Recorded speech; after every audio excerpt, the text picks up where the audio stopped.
Hello everyone, welcome back to the channel Abhishek English universe. और आज हम बहुत इम्पोर्टेंट आपका टॉपिक छेड़ने वाले हैं, जिसमें आपको हम बताएंगे हु और हुम में क्या डिफरेंस है, कहाँ पे यूज़ होता है हु और कहाँ पे यूज़ होता है आपका हुम। बहुत इम्पोर्टेंट आपका ये कॉन्सेप्ट है, क्योंकि बहुत से बच्चे कंफ्यूज रहते हैं कहाँ पे हु लगाएं, कहाँ पे हुम लगाएं। बहुत से यूट्यूब पे आपको बहुत जैसी कुछ अलग अलग टाइप से उनकी ट्रिक्स बताते हैं, अलग अलग तरीके से समझाने की कोशिश करते हैं, लेकिन आज के बाद आपको कोई और वीडियो देखने की ज़रूरत नहीं रहेगी।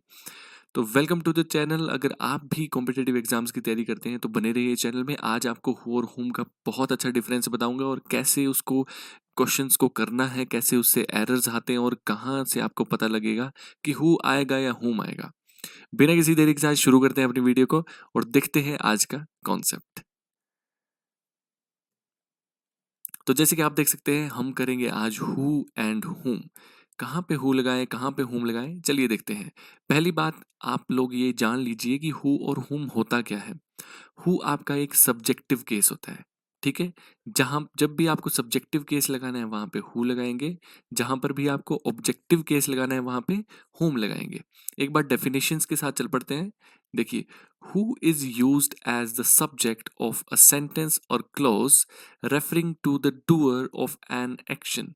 ठीक है, हु जो होता है is used as a subject, subject की तरह यूज होता है ऑफ अ सेंटेंस, सेंटेंस के सब्जेक्ट की तरह यूज होता है, और a clause referring to the doer, जो डूअर होता है, डूअर होता है जो करने वाला।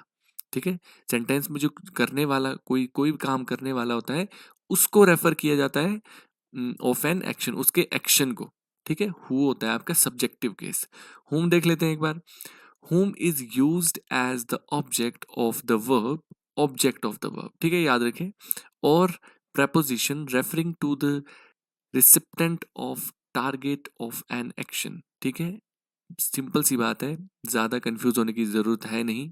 हु का मतलब है सब्जेक्ट और हुम का मतलब है ऑब्जेक्ट। ठीक है, हु जो है आपका सब्जेक्ट को रिलेट करेगा, हुम आपका ऑब्जेक्ट को रिलेट करेगा। बहुत ही आसान ट्रिक के साथ आपको मैं आंसर इसका बता देता हूँ। ठीक है, देखिए, सबसे पहले हम करेंगे आसान क्वेश्चन से, आसान आपके क्वेश्चन से, उसके बाद देखेंगे थोड़े थोड़े बड़े वाले, थोड़े एसएससी वाले देखेंगे, बैंक टाइप के देखेंगे, और कहीं पे भी आपको हु और हुम आता है, कभी भी कंफ्यूज होने की अब से ज़रूरत नहीं रहेगी। देखिए, लेकिन उससे पहले आपको एक चीज़ पता होनी चाहिए कि हु और हुम क्या है, आपके relative pronoun. Who who and हुम आपके रिलेटिव प्रोनाउन है।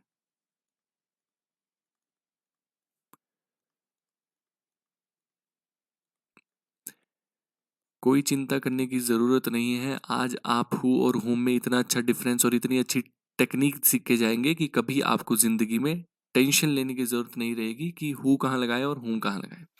ठीक है, चलिए, पहली बात तो आप जान गए कि ये एक प्रोनाउन है और रिलेटिव प्रोनाउन है। रिलेटिव प्रोनाउन होते हैं जो अपने साथ वाले वर्ड को रिलेट करते हैं।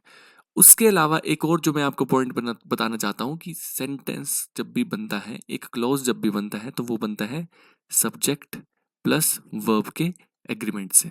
ठीक है, एक सब्जेक्ट चाहिए होता है, एक वर्ब चाहिए होती है, तो उससे आपका एक सेंटेंस बन जाता है, ऑब्जेक्ट की जरूरत नहीं होती। तो यहाँ पर भी हम ऑब्जेक्ट को ना देखते हुए सिर्फ सब्जेक्ट और वर्ब को देखेंगे।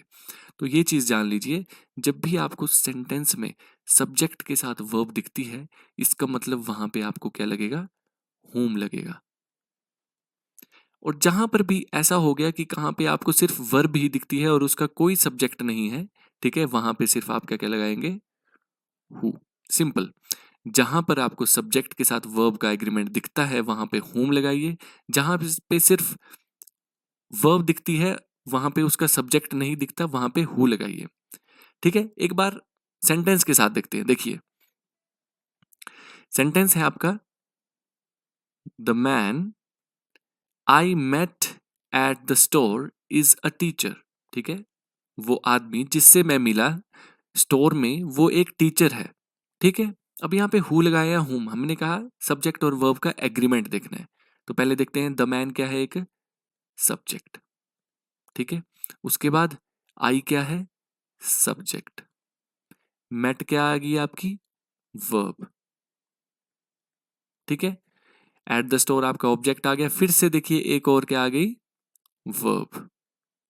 ठीक है, अब आपको देखना है सब्जेक्ट को वर्ब मिल रही है या नहीं। ठीक है, इस सब्जेक्ट की वर्ब है ये वाली, जैसे आई को मिल गया मेट। इस सब्जेक्ट का द मैन की वर्ब लगी है आपकी ये वाली is. The man is a teacher, वो जो आदमी था वो टीचर था, तो इसी मैन के लिए लगी ये वर्ब। ठीक है, तो इस सब्जेक्ट की वर्ब रही यहाँ पे, और आई की वर्ब रही मेट। ठीक है, समझ आ गया।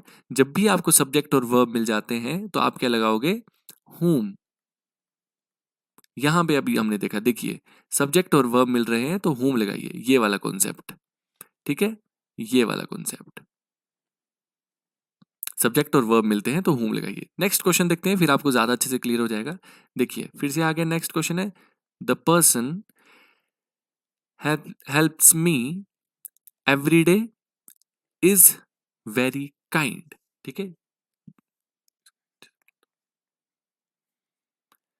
ठीक है, नेक्स्ट क्वेश्चन है आपका, the person dash helps me every day is very kind. वो पर्सन जो मेरी हेल्प करता है हर रोज वो बहुत काइंड है। अब देखिए द पर्सन यहां पे क्या आ गया, एक सब्जेक्ट। ठीक है, हेल्प्स क्या होती है आपकी, वर्ब, सिंपल। मी तो ऑब्जेक्ट होता है। ठीक है, उसके बाद फिर से देखिए वर्ब देखनी है आपको सिर्फ, और कुछ नहीं देखना, वर्ब और सब्जेक्ट। इज क्या आ गई, वर्ब। अब देखिए इस सब्जेक्ट के पास उसकी वर्ब क्या है, इस सब्जेक्ट की वर्ब है ये वाली, is very kind. The person is very kind, person क्या है, बहुत काइंड है। इसकी वर्ब यहां रही, लेकिन इस वाली वर्ब का सब्जेक्ट कहाँ है, इसका सब्जेक्ट तो ढूंढना पड़ेगा ना। तो इस सब्जेक्ट, जब इस वर्ब का सब्जेक्ट नहीं है तो क्या लगाएंगे, सब्जेक्टिव केस, जो कि कौन होता है, हु।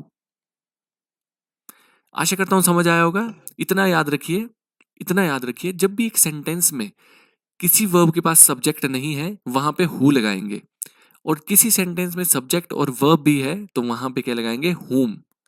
इजी। चलिए एक और क्वेश्चन, नेक्स्ट क्वेश्चन देखते हैं। बहुत से क्वेश्चन करेंगे आज जिससे आपके कॉन्सेप्ट पूरा हो जाए। ठीक है, कॉन्सेप्ट है, कॉन्सेप्ट ही नेक्स्ट क्वेश्चन है आपका। देखिए she is the one dash one the award. ठीक है, she is the one dash one the award. अब देखेंगे सब्जेक्ट और वर्ब का एग्रीमेंट, शी क्या आ गया, सब्जेक्ट। ठीक है, हम इसको सब्जेक्ट वन बोलेंगे। इज क्या आ गया, वर्ब वन, फिर द वन आ गया। ठीक है, उसके बाद क्या आया, वन। वन क्या होता है, ये जीतना। ठीक है, तो ये भी कौन सी, ये भी वर्ब होती है, क्रिया होती है, तो ये क्या होगी, वर्ब टू। अब बताइए इस सब्जेक्ट की जो वर्ब है वो ये रही। ठीक है, इस सब्जेक्ट की वर्ब ये रही, तो हमारी इस सेकंड वर्ब के साथ इसका सब्जेक्ट कहाँ पे है, इसका अगर सब्जेक्ट नहीं है तो हम यहाँ क्या डालेंगे, सब्जेक्टिव केस हु। इतना याद रखिए, सब्जेक्टिव केस तभी डालेंगे जब सब्जेक्ट की जरूरत है। ठीक है, इस वर्ब के पास सब्जेक्ट नहीं था तो हमने क्या डाला, हु। सिंपल, इससे इजी कुछ नहीं हो सकता। देखिए नेक्स्ट क्वेश्चन देखते हैं। नेक्स्ट क्वेश्चन है आपका, the students participated in the project will receive certificates of achievements. ठीक है, देखिए द स्टूडेंट्स आ गया आपका सब्जेक्ट वन। ठीक है, पार्टिसिपेटेड ये आपकी वर्ब आ गई। ठीक है, वर्ब वन आ गई। ठीक है, इन द प्रोजेक्ट विल आपकी क्या आ गई, वर्ब टू। विल रिसीव ये साथ में है। ठीक है, विल के बाद वर्ब की फर्स्ट फॉर्म आती है तो ये वर्ब सेकंड आ गई। ठीक है, इसको ऐसा नहीं है इस वर्ब की सेकंड फॉर्म लिखी है, मैं बस इसको नाम दे रहा हूं कि आपको आसानी हो। तो देखिए इस सब्जेक्ट की वर्ब क्या है आपके पास, पार्टिसिपेटेड, ये एक वर्ब है तो इसके पास तो ये है, लेकिन हमारे इस वाली वर्ब विल रिसीव के पास एक सब्जेक्ट नहीं है, तो हम सब्जेक्ट क्या डालेंगे, हम सब्जेक्ट डालेंगे हु। हु क्योंकि क्या होता है आपका सब्जेक्टिव केस। देखिए एक बार मैं फिर से आपको ये चीज बता दूं, अगर सेंटेंस में सब्जेक्ट के पास आपकी वर्ब है तो वहां पे आएगा whom, और सेंटेंस में आपके सब्जेक्ट नहीं है। ठीक है, सब्जेक्ट नहीं है और क्या है, सिर्फ वर्ब, तो क्या आएगा, हु। मतलब एक सेंटेंस में सब्जेक्ट को वर्ब जरूर चाहिए और वर्ब को सब्जेक्ट जरूर चाहिए, और अगर वर्ब के पास सब्जेक्ट नहीं है तो हम सब्जेक्टिव केस लगा देंगे। होम होता है सब्जेक्टिव केस,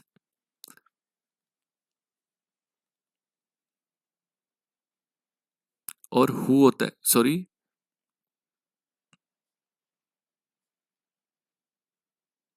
ठीक है, whom होता है आपका ऑब्जेक्टिव केस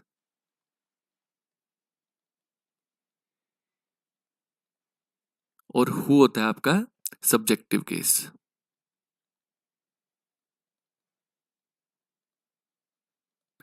ठीक है, बस इतना याद रखिए। अगर सेंटेंस में सब्जेक्ट के पास वर्ब है तो whom आएगा, और अगर सब्जेक्ट के पास वर्ब नहीं है और वर्ब के पास सब्जेक्ट नहीं है तो क्या आएगा, who। सिंपल। आशा करता हूँ समझ आ गया होगा। चलिए नेक्स्ट क्वेश्चन करते हैं। क्वेश्चन मैं बहुत सारे लाया हूँ, जब तक आपको समझ नहीं आता तब तक हम जाने नहीं वाले हैं। ठीक है, नेक्स्ट देखते हैं। The musician plays the piano is incredibly talented. The musician dash plays the piano is incredibly talented. Musician क्या हो गया आपका, सब्जेक्ट। सब्जेक्ट वन लिख देते हैं इसको, ठीक है। प्लेज, ठीक है, प्लेज भी आपकी वर्ब आ गई, ठीक है। द पियानो उसका ऑब्जेक्ट हो गया, इज के आगे फिर से वर्ब टू, ये आ गई वर्ब वन, ठीक है। तो इस वाले सब्जेक्ट की वर्ब आ गई वर्ब के वन, लेकिन इस वाले के पास क्या नहीं है, इस वाले के पास एक सब्जेक्ट नहीं है, तो हम क्या लगा देंगे, सब्जेक्टिव केस हु। तो क्या बन जाएगा, the musician who plays the piano is incredibly talented. ठीक है, जो म्यूजिशियन है जो कि क्या बजाता है, पियानो बजाता है, वो इनक्रेडिबली टैलेंटेड है। समझ आ गया, आशा करता हूँ समझ आ गया होगा। बहुत आसान है, सब्जेक्ट और वर्ब का एग्रीमेंट देखना है बस। नेक्स्ट है, this is the author I interviewed for the magazine article. ठीक है, दिस आपका सब्जेक्ट आ गया, इज आपकी वर्ब आ गई है, सब्जेक्ट वन, ये वर्ब वन, ठीक है। द ऑथर ऑब्जेक्ट होता है, आई फिर से क्या आ गया, सब्जेक्ट टू, ठीक है। इंटरव्यूड, इंटरव्यूड क्या है, वर्ब की, ये भी वर्ब है, ठीक है, ये वर्ब की सेकंड फॉर्म है। आई इंटरव्यूड, मैंने इंटरव्यूड किया, तो ये वर्ब है, तो ये सेकंड वर्ब आ गई। फॉर द मैगजीन आर्टिकल, और फॉर के बाद जितने भी वर्ड आते हैं ना, वो आपके ऑब्जेक्ट ही होते हैं, तो ये हमारा लेना देना नहीं है, तो इसको हम ध्यान नहीं देंगे, ठीक है। तो मेन बात है आपको सब्जेक्ट और वर्ब का एग्रीमेंट देखना है, ठीक है। अब देखिए, इस सब्जेक्ट को वर्ब मिल गई यहाँ पे, ठीक है, और आई को सब्जेक्ट को क्या मिल गई, वर्ब इंटरव्यूड। तो सब्जेक्ट और वर्ब का एग्रीमेंट पूरा हो रहा है, तो क्या लगाएंगे, whom। सिंपल, जब भी सब्जेक्ट और वर्ब का एग्रीमेंट पूरा कंप्लीट हो रहा है सेंटेंस में, वहां पे whom लगाइए, जहां पे नहीं हो रहा है वहां पे आप सिर्फ who लगाइए। आशा करता हूँ समझ आ गया होगा। नेक्स्ट क्वेश्चन देखते हैं। The artist with dash we collaborated on the mural has an amazing portfolio. ठीक है, जो आर्टिस्ट है, ठीक है, आर्टिस्ट क्या आ गया, सब्जेक्ट वन। विद, विद आपकी क्या होती है, प्रेपोजिशन, ठीक है, प्रेपोजिशन होती है ये। उस अब इसका जो आसान तरीका है करने का, वो मैं आपको एक चीज़ बता देता हूँ। मैं आपको आगे भी एक स्लाइड में बताऊंगा इसको अच्छे से। जहाँ पर भी आपको प्रेपोजिशन दिख गई ना, उसके बाद हमेशा क्या आते हैं, ऑब्जेक्ट ही आते हैं। मैं शुरू से बता रहा हूँ, ये रूल याद रखना, आगे भी आएगा, बता देता हूँ। तो विद के बाद जो ऑब्जेक्टिव केस ही आ सकते हैं, और ऑब्जेक्टिव केस क्या होता है, होम,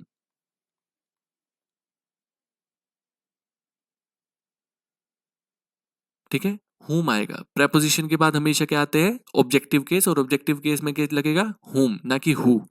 अगर ऐसे नहीं करना तो एक बार उसको सब्जेक्ट और वर्ब की एग्रीमेंट के साथ भी देख लो। देखिए, द आर्टिस्ट आ गया, ठीक है, सब्जेक्ट आ गया, ठीक है। उसके बाद वी क्या होता है, सब्जेक्ट, ये सब्जेक्ट टू आ गया, फिर से कोलैबोरेटेड, ये आपकी वर्ब टू आ गई, इसकी वर्ब है ये, ठीक है। ऑन द मुरल, ये तो ऑब्जेक्ट है। हैज, हैज क्या होती है, वर्ब, और ये वर्ब किसके लिए लगी है, आर्टिस्ट के लिए। Artist has a amazing portfolio, artist की प्रोफाइल। तो देखिए, इस सब्जेक्ट की वर्ब कहाँ पे है, ये वाली हैज, और इस सब्जेक्ट की वर्ब है यहाँ पे। द आर्टिस्ट की वर्ब है हैज, और आपकी वी की जो वर्ब है वो है कोलैबोरेटेड। इसका मतलब यहाँ पे दोनों का एग्रीमेंट कंप्लीट हो रहा है, और अगर कंप्लीट हो रहा है तो आपको पता है क्या लगाना है, whom। और अगर नहीं होता तो हु लगाते हैं। लेकिन ये भी याद रखिए, जब भी प्रेपोजिशन दी है आपको, देखिए प्रेपोजिशन दी है, प्रेपोजिशन के बाद हमेशा क्या आते हैं, ऑब्जेक्ट, ठीक है, और ऑब्जेक्ट क्या होता है आपका, होम। सिंपल। नेक्स्ट क्वेश्चन करते हैं। बहुत से क्वेश्चन करेंगे तभी आपके ज्यादा अच्छे से परफॉर्मेंस निकल के आएगी। देखिए, नेक्स्ट फिर से देखते हैं। The professor I spoke to after class was very helpful in explaining the topic. ठीक है, द प्रोफेसर आ गया, सब्जेक्ट वन, उसके बाद आई आ गया, सब्जेक्ट टू, स्पोक आ गई, वर्ब टू, ठीक है, टू आफ्टर क्लास, ये तो अलग, ये ऑब्जेक्ट आ गया आपका। वॉज आ गई, वर्ब वन, ठीक है, वेरी हेल्पफुल, क्योंकि इस प्रोफेसर की वर्ब है वॉज, ठीक है, इस प्रोफेसर की वर्ब है वॉज, तो क्या आएगा, the professor was very helpful in explaining the topic, ठीक है, जो प्रोफेसर था वो बहुत हेल्पफुल था, तो ये वॉज आया प्रोफेसर के लिए। अब देखिए सब्जेक्ट वन को वर्ब वन मिल गई वॉज, ठीक है, उसके बाद आई जो है सब्जेक्ट टू, उसको सब वर्ब टू मिल गई, कौन सी, स्पोक, ठीक है। तो सब्जेक्ट और वर्ब का जहां पे एग्रीमेंट हो रहा है और कोई आपकी वर्ब पीछे नहीं छूटती, तो वहां क्या लगाएंगे, आपका whom, ठीक है, जहां पर भी आपको क्या लगाएंगे, ऑब्जेक्टिव केस, क्या होता है वो, whom, ठीक है, जहां पर भी आपको सब्जेक्ट और वर्ब का एग्रीमेंट दिखता है वहां पे आप सिर्फ whom लगाएंगे। अगर कोई वर्ब अकेली बच जाए तो वो बात अलग है।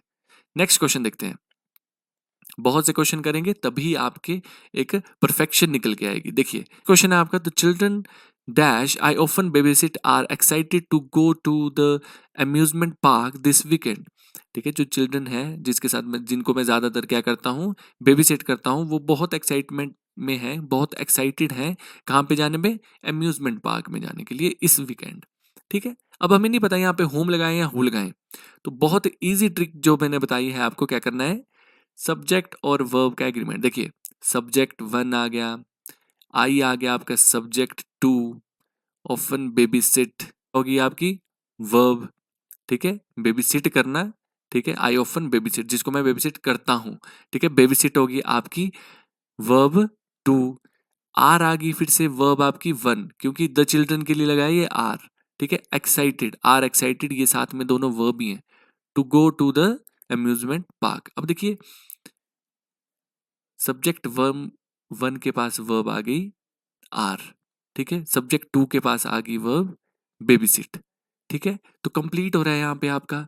अगर कंप्लीट हो रहा है तो क्या लगाएंगे, होम, ठीक है, जब भी आपको सेंटेंस में सब्जेक्ट और वर्ब का कॉम्बिनेशन दिखता है तो होम लगाइए। Next, there is a gentleman at the door dash seems to be asking for directions, ठीक है, देयर आ गया सब्जेक्ट वन, इज आ गई वर्ब वन, ठीक है, एट द डोर, ये ठीक है, जेंटलमैन एट द डोर, ठीक है, सीम्स, सीम्स आ गई आपकी वर्ब, ठीक है, verb two, to be asking for direction, direction के लिए आस्क कर रहा था, तो वर्ब यहाँ पे वर्ब टू ही है। अब देखिए इस सब्जेक्ट के पास वर्ब है, लेकिन हमारे इस वर्ब के पास एक सब्जेक्ट नहीं है, और सब्जेक्ट नहीं है तो क्या लगाएंगे, सब्जेक्टिव केस हु, सिंपल, बहुत आसान, जब भी एक वर्ब के पास सब्जेक्ट नहीं है तो हु लगा दीजिए। नेक्स्ट देखते हैं, अब ये बड़े बड़े क्वेश्चंस आ रहे हैं, देखिए जैसे देख रहे थे आप, पहले हमने एसएससी लेवल के किए, अब बैंकिंग लेवल के करेंगे, तो हर लेवल आएगा आपका, तो आपको पता होना चाहिए बड़े सेंटेंसेस में कैसे पता लगाएं, ठीक है। नेक्स्ट क्वेश्चन देखते हैं, the author wrote the best selling novel about a young girl's journey to discover her heritage has received numerous awards for her writing, ठीक है, जो ऑथर था उसने राइट किया बेस्ट सेलिंग नॉवल, किसके अबाउट, किसके बारे में, यंग गर्ल के बारे में, जिसकी जर्नी क्या थी, अपने, जिसने डिस्कवर किया अपनी हेरिटेज को, ठीक है, और उसने क्या किया, इस काम के लिए उसको क्या मिला, बहुत से उसको अवार्ड्स मिले, ठीक है, अपने काम लिखने के लिए। तो देखिए ऑथर वन आ गया सब्जेक्ट वन, रोट आ गई वर्ब वन, ठीक है, या इसको आप वर्ब टू भी बोल सकते हो, ठीक है, इसको भी हम वर्ब ही बोलेंगे, क्योंकि क्या पता ऑथर की वर्ब आगे मिल जाए, तो इसको भी हम वर्ब ही बोलेंगे, ठीक है। रोट द बेस्ट सेलिंग इसका ऑब्जेक्ट आ गया, novel about a young girl's journey, यहाँ तक भी कोई ऑब्जेक्ट सब्जेक्ट नहीं आया, ना ही है कोई आपका कोई वर्ब आई, ठीक है। To discover her heritage has आ गई वर्ब फिर से, received numerous awards for her writing, ठीक है, तो ये वर्ब टू आ गई और ये वर्ब वन आ गई। इस सब्जेक्ट की जो वर्ब है वो है आपकी हैज, ठीक है, the author has received numerous awards for her writing, जो ऑथर है उसने रिसीव किया किसके लिए, राइटिंग के लिए, लिखने के लिए। तो रोट आपकी एक वर्ब थी जिसके पास क्या नहीं था, एक सब्जेक्ट नहीं था, तो सब्जेक्ट नहीं था तो क्या लगाएंगे, हु।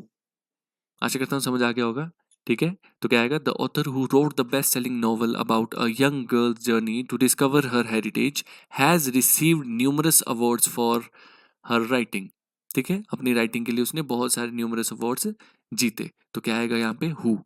वर्ब अकेली बची थी, उसके लिए क्या लगाएंगे? Subjective case who. देखिए सब्जेक्टिव केस होता है ये, तो क्या आएगा? हु। नेक्स्ट देखते हैं। नेक्स्ट है आपका I have no idea I should contact, क्या है? Multiple departments and people. हाँ, I have no idea I should contact to resolve this issue as the situation seems to involve multiple departments and people. ठीक है, मेरे को कोई idea नहीं था। आई शुड कॉन्टैक्ट, मुझे कॉन्टैक्ट करना चाहिए था इस इशू को रिजोल्व करने के लिए। As the situation seems to involve, क्योंकि इस सिचुएशन में बहुत से लोग इन्वॉल्व हैं और डिपार्टमेंट भी इन्वॉल्व है।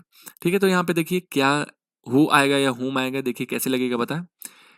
आई आ गया सब्जेक्ट, हैव आ गई वर्ब, ठीक है, आई आ गया सब्जेक्ट, शुड आ गई verb. Should contact to resolve this issue as the situation seems, ठीक है, सीम्स आ गई verb to involve multiple departments and people. ठीक है, इस सब्जेक्ट की वर्ब आ गई आपकी ये वाली सब्जेक्ट वन वर्ब वन। ठीक है, इस सब्जेक्ट की आई की वर्ब आ गई आपकी शुड सेकंड। ठीक है, और एज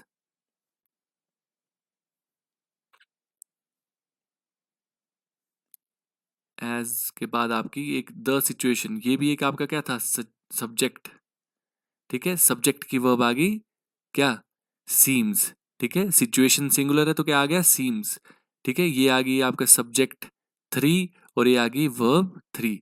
इस सब्जेक्ट की वर्ब आ गई हैव, आई की वर्ब आ गई हैव, आई की वर्ब आ गई शुड। ठीक है, सब्जेक्ट टू की वर्ब आ गई वर्ब टू, और the situation verb subject third की क्या आ गई? Verb three. तो हर सब्जेक्ट के पास वर्ब है और हर वर्ब के पास सब्जेक्ट है, तो यहां पे क्या लगा देंगे? Home, objective case. ठीक है, ऑब्जेक्टिव केस लगा देंगे होम। समझ आ गया? जब भी सब्जेक्ट के पास वर्ब है, वर्ब के पास सब्जेक्ट है, तो होम लग जाएगा, बस सिंपल सी बात है। नेक्स्ट देखिए, मैंने आपको पहले भी ये चीज बताई थी कि एक रूल है, याद रखिए।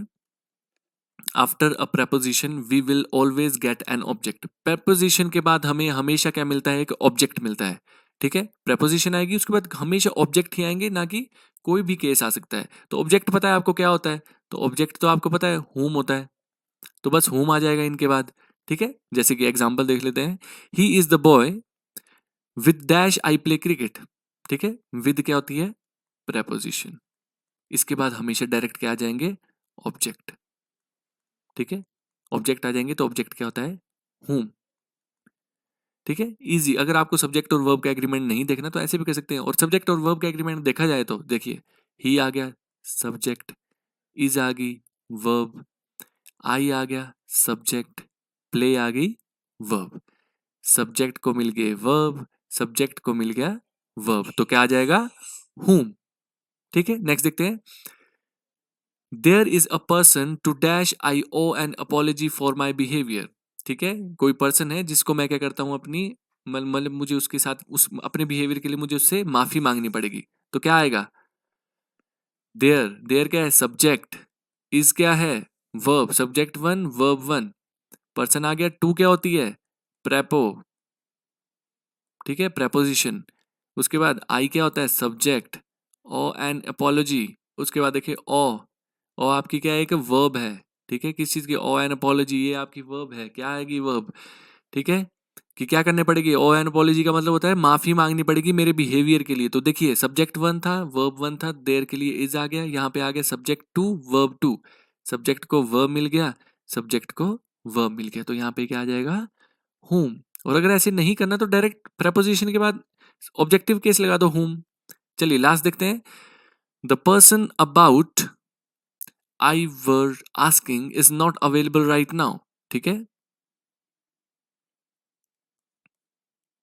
नेक्स्ट क्वेश्चन है the person about dash you were asking is not available right now. देखिए डायरेक्ट देखा जाए तो अबाउट लिखा है, अबाउट होता है आपकी preposition। ठीक है, preposition के बाद क्या आते हैं? हमेशा ऑब्जेक्ट। तो यहाँ पे क्या आएगा? ऑब्जेक्ट। ऑब्जेक्ट क्या होता है? whom। ठीक है, अगर ऐसे नहीं करना तो देखिए पर्सन क्या आ गया? सब्जेक्ट वन, यू क्या आ गई? Subject one, sorry subject two, were क्या आ गया? वर्ब टू, आस्किंग के बाद इज क्या आ गया, वर्ब 1। इस सब्जेक्ट की वर्ब कहाँ रही, ये, और वर्ब सेकंड सब्जेक्ट की वर्ब ये रही, यू की सब वर्ब रही वर, और द पर्सन की वर्ब रही इज। तो क्या आ जाएगा, हूम।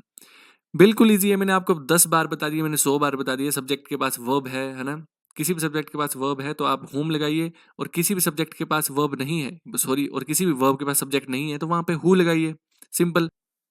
काफी क्वेश्चन करेंगे आज कि आप लोगों को याद ही हो जाए। देखिए, the detective solve the case is now writing a book about his experiences. जो डिटेक्टिव था जिसने सॉल्व किए केस को, अब वो क्या कर रहा है, अपनी अपने एक्सपीरियंस के बारे में लिख रहा है।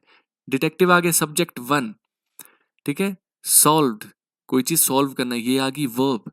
द केस इज, फिर से वर्ब आ गई। Now writing a book about his experience, subject के पास क्या आ गई, वर्ब ये आ गई। इस वाले सब्जेक्ट की वर्ब क्या आ गई, is. Detective is now writing a book about his experience. लेकिन जो सॉल्व था इसके पास एक सब्जेक्ट नहीं था, तो सब्जेक्ट क्या लगा देंगे, हु। बहुत इजी, ठीक है। सब्जेक्टिव केस क्या लगा देंगे, हु, और इस सब्जेक्ट की भी वर्ब बन जाएगी फिर, ठीक है, तो हु लगाएंगे। चलिए नेक्स्ट देखते हैं। नेक्स्ट है I wonder. I wonder dash will be selected for the scholarship this year. ठीक है, मैं वंडर कर रहा हूं, बहुत आश्चर्य में हूं कि क्या dash will be selected for the scholarship this year, कौन होगा जो स्कॉलरशिप जीतेगा इस बार, है ना, जिसको मिलेगी। तो ऐसे ही पता लग रहा है कौन की बात कर रहे हैं, तो सब्जेक्टिव केस ही आना चाहिए। इस पर देख लेते हैं। आई आगे सब्जेक्ट, वंडर आ गई वर्ब, विल आ गई आपकी verb, selected for the scholarship this year. तो वर्ब के लिए क्या चाहिए, सब्जेक्ट। तो सब्जेक्ट क्या होता है, हु, ठीक है। तो वर्ब के लिए क्या चाहिए, सब्जेक्ट, और सब्जेक्ट क्या होता है, हु, सिंपल। तो क्या आएगा, इस वर्ब की ये बन गई, इस वर्ब के लिए, इस सब्जेक्ट के लिए ये बन गए, सिंपल। बहुत दिमाग लगाने की जरूरत नहीं है, ऐसे करोगे तो आसानी से आंसर हो जाएंगे। चलिए नेक्स्ट देखते हैं। The person dash you were talking to in the hallway is my cousin. The person, person के आ गया सब्जेक्ट 1, यू आ गई सब्जेक्ट 2, वर आ गया,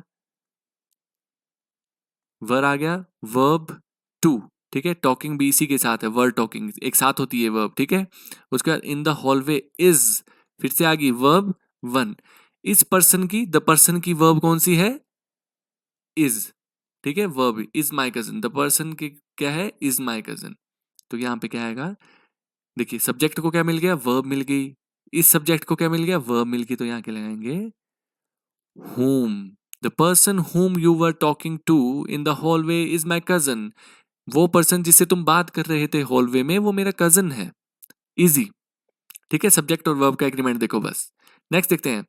the musician dash I admire most is performing in the concert tonight. ठीक है, ऐसा musician जिसको मैं, ऐसा म्यूजिशियन ऐसा म्यूजिशियन जिसको मैं क्या करता हूँ, बहुत एडमायर करता हूँ, वो आज परफॉर्म करने वाला है। देखिए म्यूजिशियन आ गया सब्जेक्ट 1, आई आ गया सब्जेक्ट 2, एडमायर करना किसी को, वर्ब आ गई, ठीक है। ये आ गई वर्ब 2, सब्जेक्ट इसकी वर्ब आ गई एडमायर, आई की आ गई एडमायर। इज फिर से आ गया, इज परफॉर्मिंग, ये भी क्या आ गई, एक वर्ब आ गई, ये आ गई वर्ब की फर्स्ट फॉर्म, ठीक है। तो कौन है, सब्जेक्ट 1 के लिए क्या आ गया, वर्ब 1, और सब्जेक्ट 2 के लिए वर्ब 2 आ गया। ऐसे मत समझना कि मैं वर्ब की फर्स्ट फॉर्म लिख रहा हूँ या वर्ब की सेकंड फॉर्म लिख रहा हूँ, ये मैं बस आपको याद कराने के लिए लिख रहा हूँ कि कौन सी सब्जेक्ट के लिए कौन सी वर्ब आई है। तो एक सब्जेक्ट के लिए वो वाली वर्ब है, तो इसलिए मैं ऐसे करके लिख रहा हूँ, ठीक है। तो याद रखिए, तो म्यूजिशियन के लिए वर्ब आ गई इज परफॉर्मिंग, और आई के लिए वर्ब आ गई एडमायर। तो सब्जेक्ट और वर्ब का एग्रीमेंट मिल रहा है, तो क्या लिखेंगे, होम। मैंने शुरू में बता दिया आपको हर एक चीज जैसे जैसे करना है। अगर नहीं समझ आ रहा तो एक बार रिवाइंड कीजिए, क्योंकि इससे इजी ट्रिक कुछ नहीं हो सकती। नेक्स्ट है द गेस्ट्स। ठीक है, गेस्ट्स क्या है आपका, सब्जेक्ट। पर देख लेते हैं, एक बार पढ़ लेते हैं इसको। The guests dash we invited to the dinner party have all confirmed their attendance. ठीक है, जो भी हमने गेस्ट पार्टी में, डिनर पार्टी में बुलाए थे, इनवाइट किए थे, है ना, वो सारे कंफर्म हो गए, उन्होंने अपनी अटेंडेंस कंफर्म कर लिए कि हम आ चुके हैं। देखिए द गेस्ट, ठीक है, गेस्ट आ गए सब्जेक्ट 1, वी क्या होता है, सब्जेक्ट, ठीक है, बुरा नहीं लिखेंगे, थोड़ा सा लिखेंगे, स्पेस की कमी हो जाती है। सब्जेक्ट 2, इनवाइटेड आ गया आपका वर्ब टू, ठीक है, to the dinner party, to के बाद तो प्रेपोजिशन है, ऑब्जेक्ट ही आएंगे। फिर से क्या आ गया, हैव ऑल कंफर्म्ड। हैव क्या आता है, हैव क्या है आपकी वर्ब वन। इस वर्ब सब्जेक्ट की वर्ब है हैव। द गेस्ट की सब वर्ब है have. The guests have all confirm their attendance. जो गेस्ट हैं उन सारों ने कंफर्म कर दिया अपनी अटेंडेंस। और वी की वर्ब थी इनवाइटेड, तो क्या आएगा यहाँ पे whom, क्योंकि कोई भी वर्ब ऐसी अकेली नहीं रहेगी जिसके लिए हम हु लगाएं। समझ आ गया। नेक्स्ट, नेक्स्ट आपका the team dash won the championship celebrated with a parade. ठीक है, क्या है द टीम, टीम क्या है सब्जेक्ट वन, क्या आ गया वॉन, जीत गए, क्या है वर्ब वन।